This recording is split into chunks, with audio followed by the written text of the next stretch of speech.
What's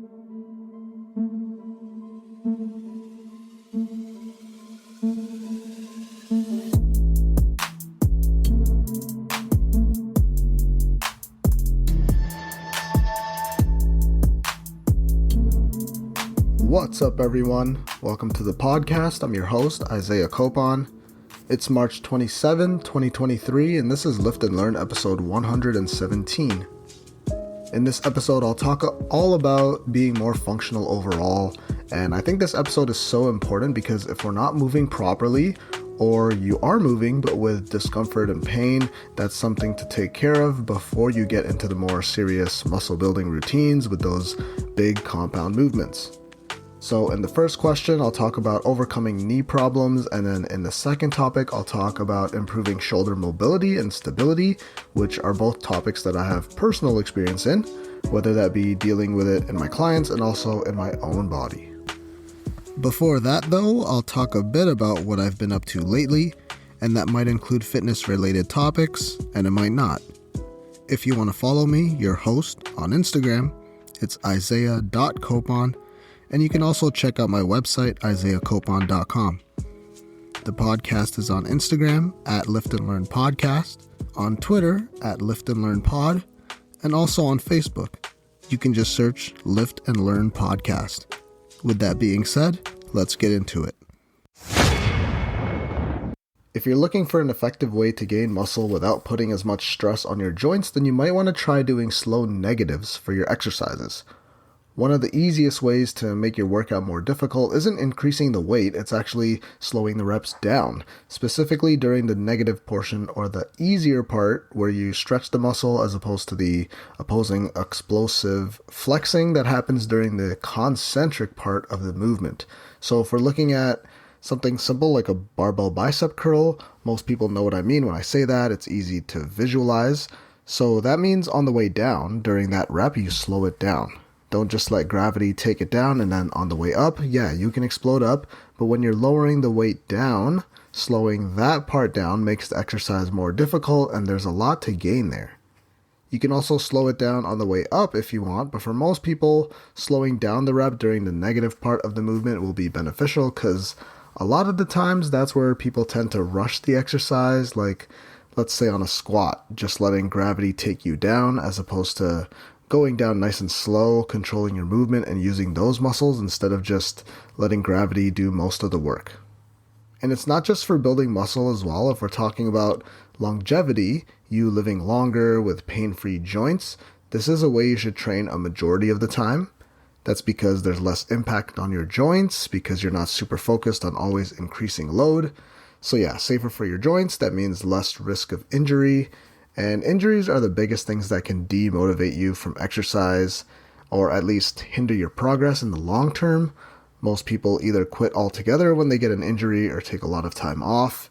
You basically fall off the wagon after an injury because it is so demotivating at times. Performing your reps with a slow negative, you're also able to see exactly where your form breaks down, if there is any. When you're doing movements with a slow negative, you can see everything. And of course, form over weight, form over everything. You can see breakdown in form very quickly this way. Very quickly this way. I actually saw this from Squat University's page, and he was showing the benefits of slow eccentric squats and how they really challenge you. I'll link that Instagram post in the episode notes if I can find it again before I upload this.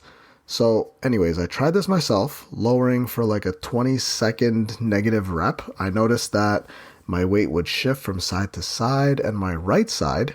So my right toe tends to be more open than the other and actually moves a little bit during the movement, which is really weird unless I really pay attention to it. So doing your reps slowly, you can maintain form a lot better. Even going back to our barbell curl example, if you add load constantly, you'll get to a point where you start to get the lower back involved, just swinging up the weight. And with the slower reps, all that tension is where you want it, in the biceps, instead of using the lower back to swing up the weight. Perfecting the form is more important than constantly adding weight. There's more time under tension this way also, so your muscles are just more engaged throughout the whole rep of the exercise and through the whole set. This leads to more muscle growth and gains. Obviously, this also means less wear and tear over time to your joints, especially if you're not just bouncing off of your elbows or your knees with the stretch reflex. Even moving away from what's happening with your physical body, slowing down your reps can also help you stay focused during your workout, or maybe just more of a mind-to-muscle connection. When you are moving slowly and intentionally, you're more likely to be present in the moment and focused on like the task at hand, basically worried about just getting the juiciest pump you can. This can help improve your mind-body connection and can actually enhance your overall workout experience. So if you're someone who's used to training with a typical 1-0-1 tempo, a 1 second negative and 1 second positive lifting tempo, this is going to benefit you a lot. Slow down the negative, work on that mind-to-muscle connection, lighten the weight a little bit, stick to that for a few weeks, do a whole phase like that for every exercise, and then tell me how you feel. We're talking better longevity, injury prevention, muscle gains, which is important since you give your body some new stimulus to adapt to. So in terms of long-term health, this is something that everyone should try out, especially if you're someone new to lifting. All right, so moving on from that. If you've been listening to the podcast for a while, or if you follow me on Instagram, you might already know that I've been running my own personal training business for a bit over 7 years at this point. It's been mostly online post-pandemic. And for the past few months, actually, I've been having to adjust to a new job I've gotten. I'm proud to say that I'm now a full-time personal trainer at Movati Athletic, which is like an affordable but luxurious kind of gym.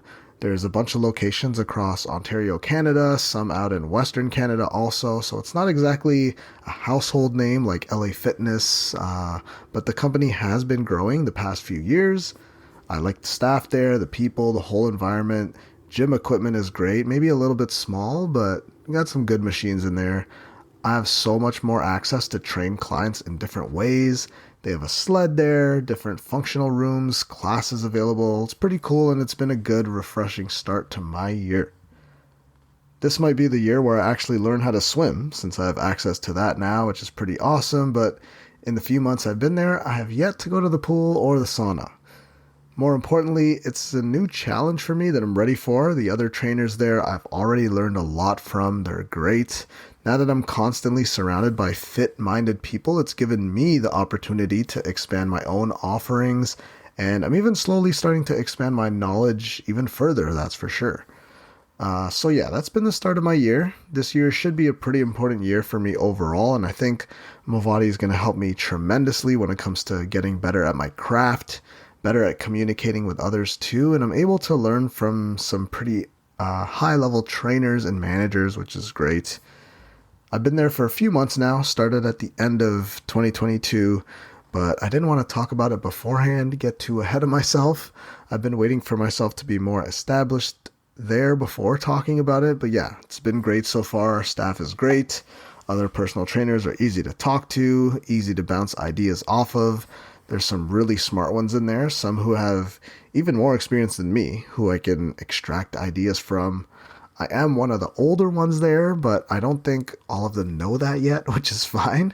The members there I haven't had a problem with. Everyone seems super friendly there, and I'm enjoying it so far. It's been starting to pick up lately, typically with how the beginning of the year usually is, especially January. I think I've been at the gym pretty much every single day, just getting my face out there. But yeah, I've enjoyed the past few months there. Everyone's super supportive when it comes to building up your clientele and your business, and everyone's willing to help others when it comes to the whole process. I've been keeping that one secret for a while, but now that's out there. I've even had some of my clients mention that they listen to the podcast too, which is super cool.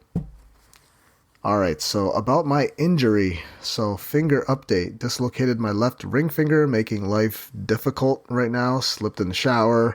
It's embarrassing for a 32-year-old male who talks about doing movements to prevent falls when you're older. But yeah, I'm glad it was just my finger though. If I didn't catch my fall, I would have probably landed ribs first, which could have been worse. But anyways, managed to still get some workouts in this week. I think I'm more effectively challenging myself when it comes to exercises I can still do. Gripping is a bit difficult, so I've gone much lighter in movements where I have to grip. So for chest, I can't do free weights at all, which is very sad. But my gym is fortunate to have one of those flat plate-loaded chest press machines, and that works good enough. So if anything, gain's still continuing there because I'll just constantly get stronger on that in the meantime. The doctor did mention that I have a small avulsion fracture in my finger, but apparently it'll only take about a month to heal, so the training will be different for a few weeks here. It's been 2 weeks now, not too much change, like my finger's still swollen, so we'll see how it progresses. It's kind of starting to interfere with the golf season now that it is kind of getting warmer here, but at this point it's impossible for me to play or just grip anything. I did some light incline dumbbell curls because I can't grip weight fully. Legs and core are still good to go. Gotta push my focus towards that. So my squat should get a big boost this month. Doing my back though, that's hard to do because I can't grip anything. Deadlifts are impossible, not even gonna try. I can't even hold myself up for a chin up or even a dead hang. So that should tell you how much it's affecting me right now. So for that, one of the only movements that work are cable-seated rows at like half my normal weight and just adjusting the tempo, so a really slow negative, high reps, whatever I can do to stimulate the back, and I have to do what I can with lighter weight to make it feel heavy. I can also do those straight arm, straight bar pull downs. Haven't done those regularly for at least a year, so I really felt sore when I did that the first time in a while. And in terms of TV, this is my first podcast in a few weeks here, but I was talking about Physical 100 before. That's done now. It was pretty cool to see some of the challenges they had to go through. It was a combination of like strength, endurance, all that good stuff. Some teamwork involved too, which was cool to see. And lastly, Last of Us. Of course, we have to talk about that. By the time this airs, the show's already over.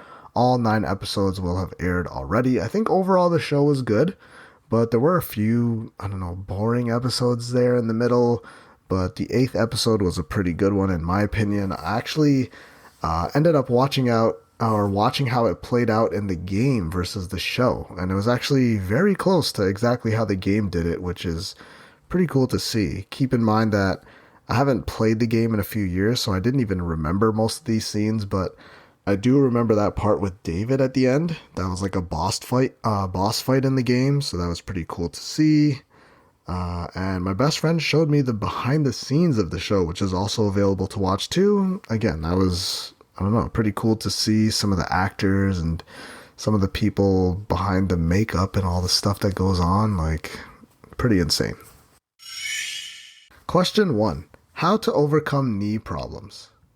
Knee problems are a common issue for many people, especially as we age or engage in physical activity.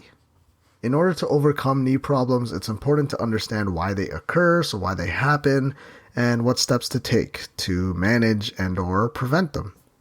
One of the most common causes of knee problems is osteoarthritis, which is a degenerative joint disease that can result in pain, stiffness, inflammation in the knee joint. Other factors that can contribute to knee problems are overuse, injuries, and improper alignment.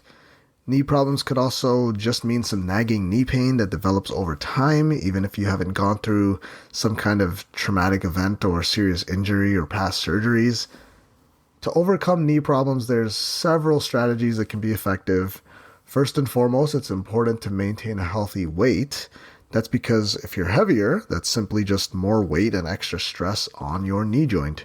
If you're overweight, that's just more work for your knee, or that your knee has to deal with when it comes to doing literally any kind of movement. If you find yourself in this boat, what will help the most is just regular exercise, like low impact activities. That could be biking or swimming. I don't mean doing box jumps. That's one of the worst things you can do, and trust me, I've seen people do this. Exercise will also help to strengthen the muscles around the knee and improve flexibility and range of motion, because I'm all about keeping your joints healthy for the long term. In addition to all that, using proper form and technique during physical activity can help to prevent knee problems from happening in the first place. This might involve wearing proper footwear or modifying activities that place excessive strain on the knee joint, But proper form should be first and foremost, and if that means regressing in your squat form, maybe using a TRX or box squats instead, do it. Fix your form before you start to lift heavy. If you have serious knee problems, you might have to look into physical therapy, maybe even surgery in severe cases. Regardless, try what you can fix on your own too, and it's important to work with some kind of professional to fix the root cause of the issue without needing surgery, of course. And if you want to bulletproof your knees, there's a bunch of ways to do that. A few of my favorite exercises for the knee are things like knee circles. You got the step ups. That's one of my favorite ones to use for clients. Such a basic movement that helps with everyday life and builds a good amount of muscle right around the knee. So the quads, the hamstrings, and glutes work a lot for that movement. There's toe taps in a circle or heel taps from an elevated surface. That's a great one. That also helps with being able to get into a pistol squat, which is an advanced single leg squat. But if you can do one of those, your knees and your leg strength are far and above most people's strengths. Jumps with a soft land, if appropriate, that would be beneficial. Towel or band stretch out the hamstrings, calf stretch, same position. You can even do tibialis anterior band pulls, which can be great because there's not a lot of exercises targeting that tiny muscle in the front of your shin. An easy stretch should be, or it would be, like lying down on your side, bringing your leg back into a quad stretch. Should you avoid squatting if you have bad knees? In most cases, no. I think you should always work towards getting a better squat, just working on it over time, practicing it properly, strengthen the areas and muscles around the knee. And people may say squats are bad, but it's actually great for you if you're constantly working on getting stronger in those positions because it works the knee joint and the important muscles around it. To sum it all up here, overcoming knee problems requires a multifaceted approach that takes into account prevention and management strategies. The best thing you can do for yourself at the end of the day is to make healthy lifestyle choices, working with healthcare professionals as needed. There's a lot of information out there on YouTube or, just the internet in general when it comes to knee mobility, but because of that, you might not know which one works and doesn't work for you. I think it's a good idea to at least try to rehab the area yourself, educate yourself a little bit, and figure out what could be the problem. So try out exercises that work on the area and surrounding areas, and you should be able to come up with 3 to 5 exercises, maybe mobility drills that could help you, especially when it comes to maintaining healthy, pain-free knees for the rest of your life. Start small and be smart with it.